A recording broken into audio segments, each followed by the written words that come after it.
حضرت ابو ہریرہ رضی اللہ عنہ فرماتے ہیں کہ میں نے رسول اللہ صلی اللہ علیہ وسلم کو یہ ارشاد فرماتے ہوئے سنا، بنی اسرائیل میں دو دوست تھے، ایک ان میں گناہ کیا کرتا تھا اور دوسرا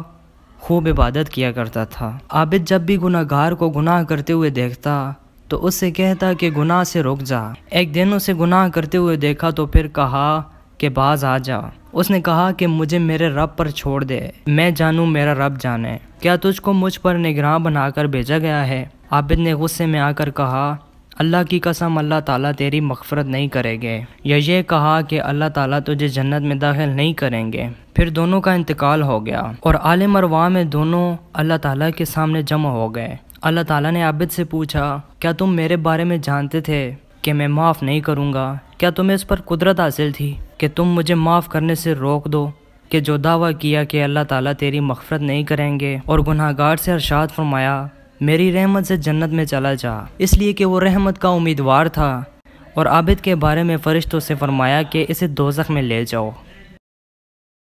حدیث شریف کا مطلب نہیں کہ گناہ پر جرأت کی جائے، اس لیے اس گناہ گار کی معافی اللہ تعالیٰ کے فضل سے ہوئی۔ ضروری نہیں کہ ہر گناہ گار کے ساتھ یہی معاملہ ہو، کیونکہ اصول تو یہی ہے کہ گناہ پر سزا ہو، اور نہ یہ مطلب ہے کہ گناہوں اور ناجائز کاموں سے روکا نہ جائے۔ قرآن و حدیث میں سینکڑوں جگہ گناہوں سے روکنے کا حکم ہے اور نہ روکنے پر وعید ہے، بلکہ حدیث شریف کا منشانہ یہ ہے کہ عابد کو اپنی عبادت پر یہ گھمنڈ نہیں ہونا چاہیے